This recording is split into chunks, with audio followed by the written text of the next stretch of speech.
더 밝혀주실 필요가 있다. 그렇지 않으면 역으로 이게 문제가 될 수도 있다. 지금까지 국면적으로 쭉 여기까지 이 이야기를 처음에 할 때는 사실관계가 좀 불투명해서 이런저런 이야기 나올 수 있었겠지만 이제 어제 오늘 사이에 해명된 것 중에서 그 말이 후보자의 말이 사실일 수도 있고 사실이 아닐 수도 있지만 사실이라고 가정하면 역으로 지금 현금 6억 원을 집에 쌓아놓고란 말은 허위가 되지 않습니까? 그러니까 이 점에서 그럼 허위를 누가 입증해야 할 거냐 문제가 또 나서지 않습니까? 입증을 누가 할 거냐에 대해서 후보자에게 자백이라고 이야기할 거냐. 그렇지 않고 실제 그것을 종래에 있었던 것을 명확하지 않은 표현이 있으면 그걸 좀 다듬을 수도 있지 않습니까? 후보자님 이게 제 인사청문회입니까? 네? 제 인사청문회예요? 너무 심하지 않습니까? 이게 자료 제출 연속이라도 만약에 정말로 그게 허위사실이라고 생각하시면 저를 상대로 직접 고발을 하십시오. 저는 허위사실로 전혀 생각하지 않아요. 저는 그런 것 갖고 고발할 필요를 그냥 고발할 필요를 느끼지 못하고요. 허위 사실이라고 이미 주진우 의원님께서 아까 설명하지 않으셨습니까? 내라고 하는데 계속 저 그거 가지고 얘기를 하세요. 아니 주진우 의원님이 아까 6억을 쟁여놓은 뜻은 아니라고 설명을 하심으로써 6억을 쟁여놨다는 오인을 하게 하는 것이라는 허위 사실이라는 것을 이미 인정하셨기 때문에 네. 자, 국민들이 대부분 모르신다고 생각합니다. 조용히 하시고요. 네. 자, 거리 안 했습니다. 뭐 6억 쟁여놓은 건 그거 아니고 6억을 현금으로 받아서 이렇게 한꺼번에 6억 받아서 쟁여놨다는 얘기는 아니고 그렇게 설명이 아까 다 돼서 막 시청자들도 다 이해하는 것으로 생각하고요. 됐습니다. 제가 진행해야 됩니다. 지금 너무 늦어가지고 자료는 적극적으로 또 성실히 빨리 조속히 제출을 해주시길 다시 한번 촉구합니다. 그럼 이어서 질의를 계속하겠습니다.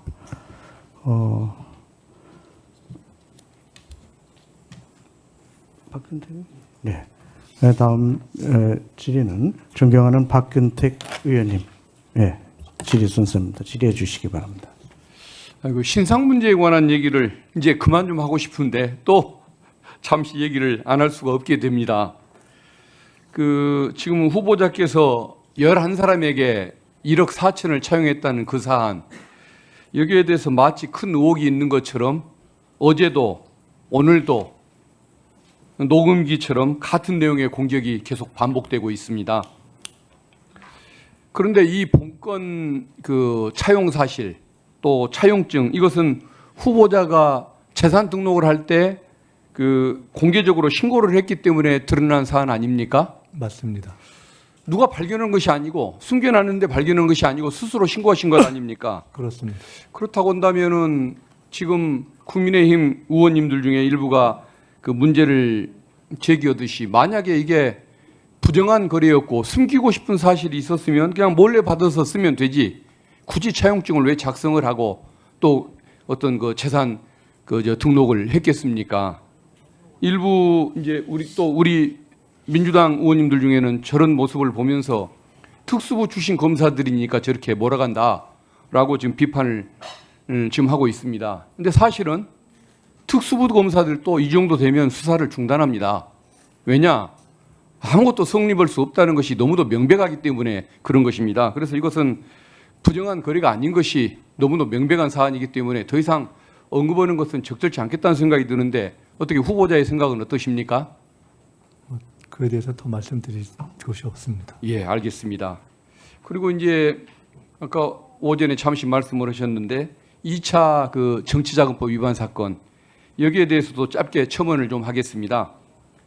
보통은 정치자금 수수 액수가 2억이 넘으면 실형이 선고되는 걸로 보통 예상을 합니다. 그런데 법원에서 벌금을 600밖에 선고를 안 했습니다. 이 얘기는 법원이 이 사안은 무죄나 다름없다라는 인식이 있었기 때문에 이미 구속영장을 발부를 해버렸던 그 판사와 또 집행유예라는 1심을 유죄 판결을 선고했던 그 판사의 체면과 그동안의 그 과정, 이걸 한꺼번에 뒤집기가 어려워서 그랬을 뿐 나는 이걸 사실상 무죄라고 본다라는 의미라고 저는 그렇게 판단을 합니다. 그렇기 때문에 이것은 법원이 최종적으로 정말 안타까운 사안이라는 것을 분명했다라고 저는 그렇게 해석을 하는데 후보자께서도 이 해석에 동의하시지 않습니까? 민정수석을 과거에 지내시고 윤석열 정권에서 공기업 사장을 지내신 어떤 분께서는 그 사건을 지켜보고 저에게 논평하시기를 이것은 혹 법규에 어긋나는 부분이 있을지 모르지만 법원에서 사실상 가벌성이 없다고 판단했다 이렇게 법적으로 해석을 해주신 것을 들은 적이 있습니다. 예. 그런데 어쨌든 그런 사건들이 좀 무죄가 되거나 수사가 불기소에 입건 유예에 그쳤으면 좋았을 텐데 결과적으로는 적은 형량일방적 유죄가 되고 또 많은 그 추징금을 내야 하다 보니까 오늘날처럼 경제적인 고통을 당하고 있는 이 상황, 이게 참 저도 안타깝다는 생각이 듭니다. 저는 어떤 이 청문회의 그 제도 본질에 맞게 정책 질의로 넘어가겠습니다. 지난 그 윤석열 정권 3년 동안 노동시장의 유연화를 많이 강조했습니다. 그럼에도 불구하고 그 비정규직은 30만 명이나 늘었습니다. 노동의 사각지대가 점점 더 넓어졌다는 것을 뜻합니다. 고용부의 그 작년 통계를 보니까 비정규직이 845만 9천 명입니다. 전체 근로자의 38.2%를 차지합니다. 플랫폼 노동자는 88만 명, 공공무기계약직은 31만 명에 달합니다. 우리 공공 부분의 그 영역에서도 학교 급식 그 조리사나 공공기관 그 청소 노동자처럼 어떤 정규직의 그러니까 무기계약직이라는 이름의 그 사실상 차별적인 정규직 이 문제를 우리가 안고 있습니다. 또 택배기사나 또 라이더라고 합니까 배달 그 기사들처럼 이런 분들은 어떤 노동자도 자영업자도 아닌 상태에서 정말 불안정한 주위의 삶을 이어가고 있습니다.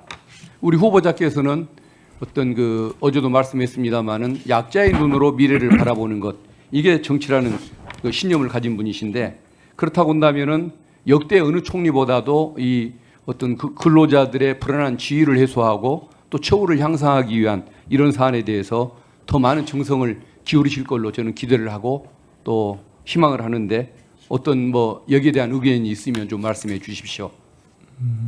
결론부터 간단히 말씀드리면 굉장히 어려운 문제라고 생각합니다. 문재인 정부가 처음 시작할 때 비정규직 문제에 대한 큰 포부를 갖고 시작했던 것을 다들 기억하실 것입니다. 그러나 결과적으로 보면 얼마나 정책으로서의 문제 해결에 진전이 있었는지에 대해서는 사실은 많은 그 아쉬움이 있습니다. 이 문제는 한편으로는 그 약자라는 측면에서 해결돼야 될 측면도 있고 그러나 동시에 고용 형태 자체가 상당히 유연화되는 어떤 시대적 추세도 반영하는 세계적 추세도 반영하는 것이 있어서 딱 잡은 정답을 맞추기가 참 어려운 면이 있다고 생각이 됩니다. 이번에 특별히 민노총 출신의 그 고용노동부 장관이 임명이 돼서 여러 가지 문제에 접근하는 것이 현장성을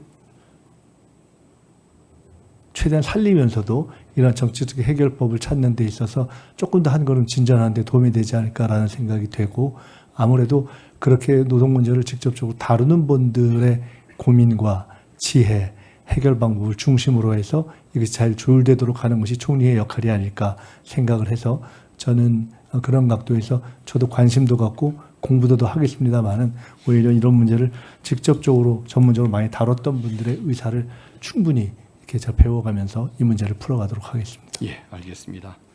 그 광주 그 금호타이어에 지난 5월에 큰 화재가 나서 근로자들 그 고용 위기 문제가 있는데 이 문제에 대해서 좀 요청드리고 싶은 사항이 있습니다만은 네. 시간이 다 된 관계로 나중에 보충 질의 때 그 문제는 다시 질의를 하도록 하겠습니다. 이상입니다.